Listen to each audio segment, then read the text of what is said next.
Assalamualaikum warahmatullahi wabarakatuh. Selamat datang kembali kepada anak-anakku kelas 12.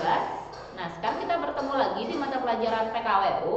Seperti biasa, kita akan melanjutkan materi yang berikutnya, yaitu di video sebelumnya Ibu sudah menjelaskan mengenai bab 1 pendahuluan. Nah, sekarang kita akan membahas bab yang berikutnya, yaitu bab 2 mengenai gambaran umum dan rencana usaha.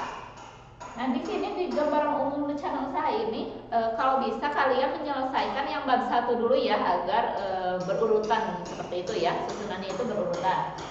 Nah, di gambaran umum rencana usaha, jadi ada beberapa poin yang akan kita bahas di sini. Jadi yang poin yang pertama itu 2.1 adalah kelayakan usaha. Yang berikutnya, yang 2.2-nya adalah analisis pemasaran.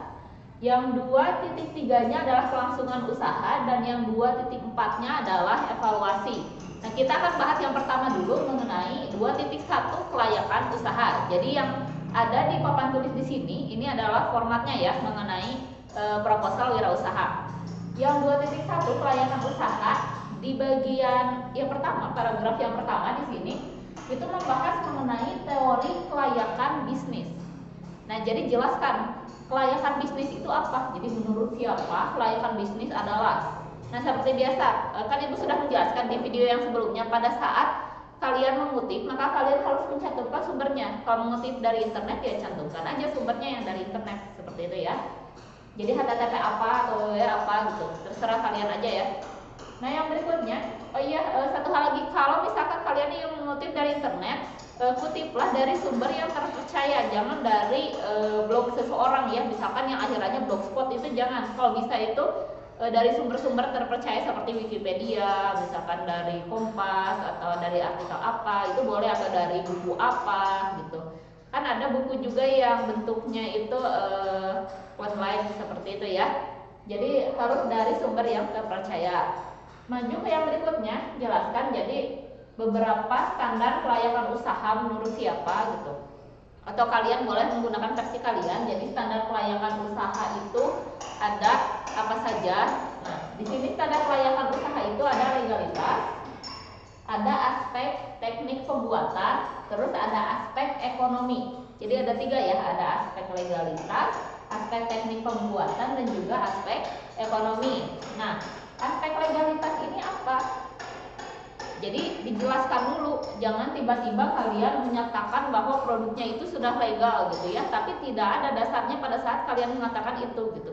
Jadi jelaskan dulu yang dimaksud asas legalitas itu apa. Boleh mengutip dari sumber lain ya, jadi masukkan teori mengenai legalitas. Misalkan asas legalitas menurut Wikipedia, di bawahnya ditulis HTTP Wikipedia, itu boleh saja gitu. Tulis saja di sini asas legalitas adalah.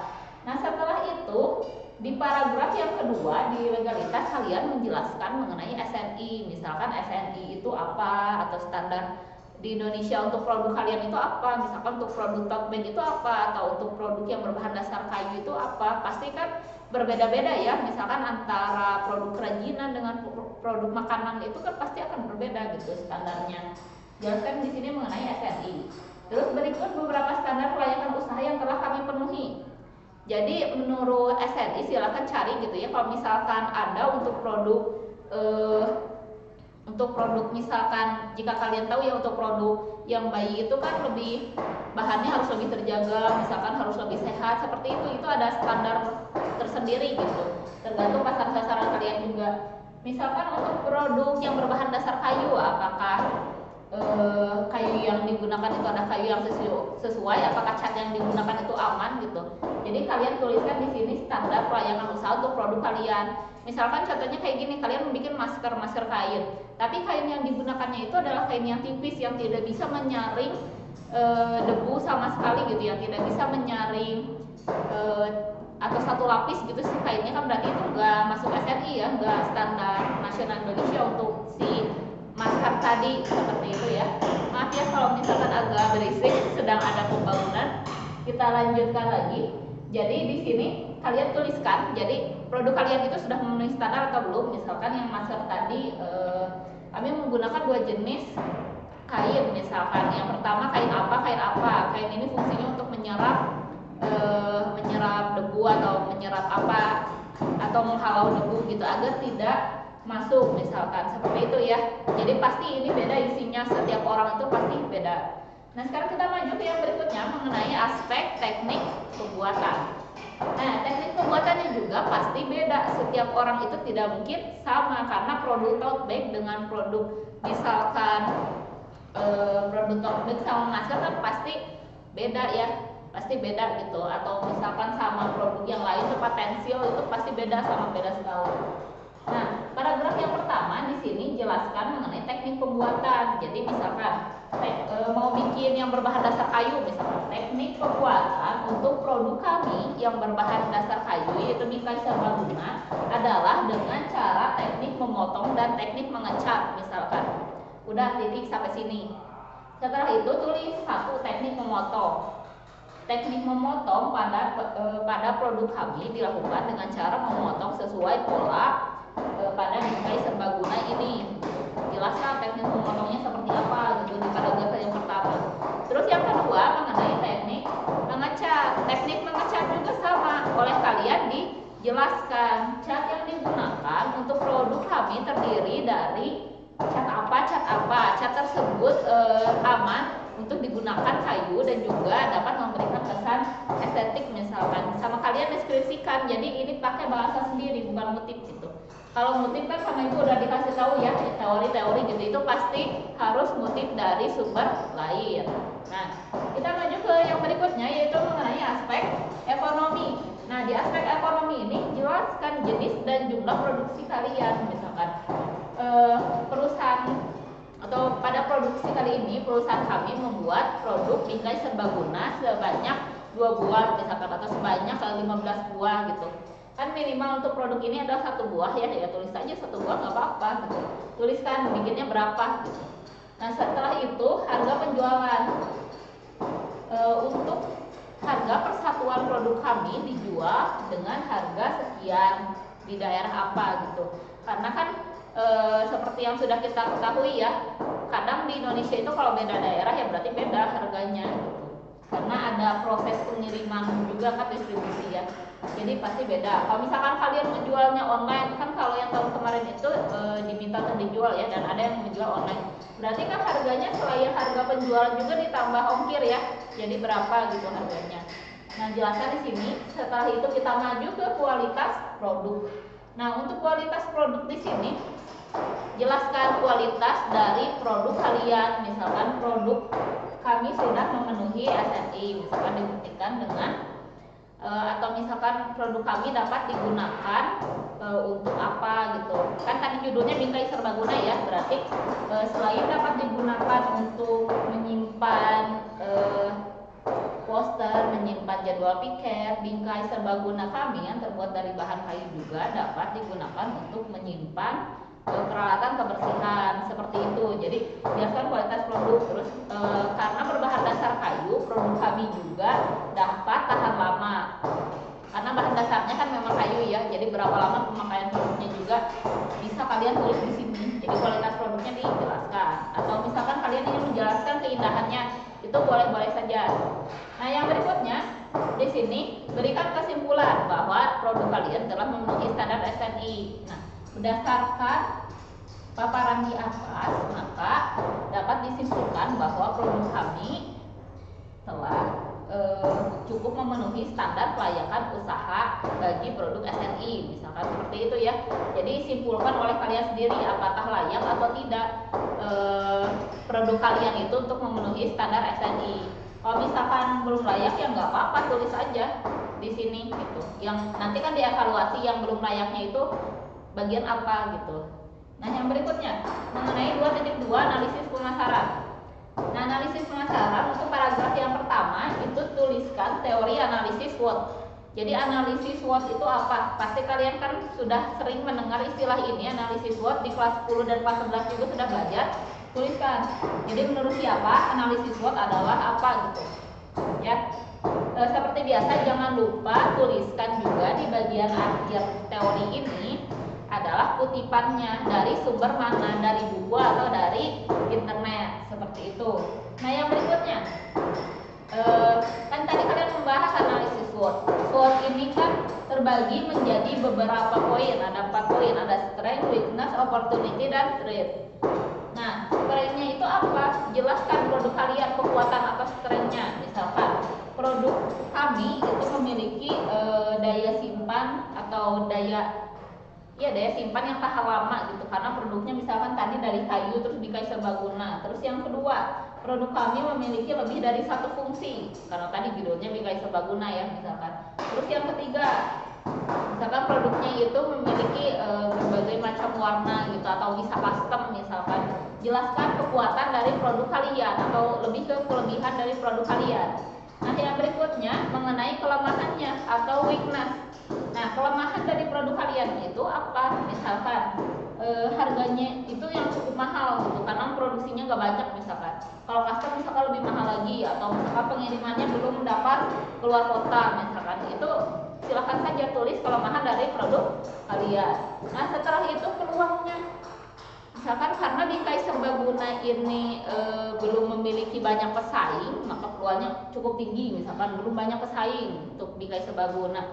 Terus yang kedua, memiliki tenaga ahli misalkan. Atau yang ketiga apa gitu. Silahkan tuliskan saja mengenai peluang jika kalian membuat produk ini gitu.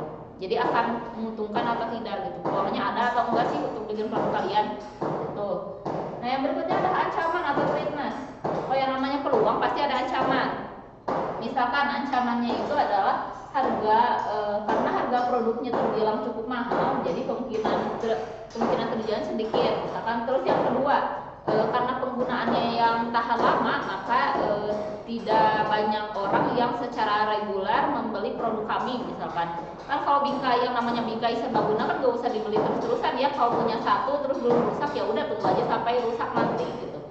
Itu juga adalah salah satu threatness. Kalau misalkan banyak yang jual produk serupa, boleh ditulis banyak pesaing sejenis dalam produk ini, misalkan yang menjual produk ini juga, itu boleh aja ditulis.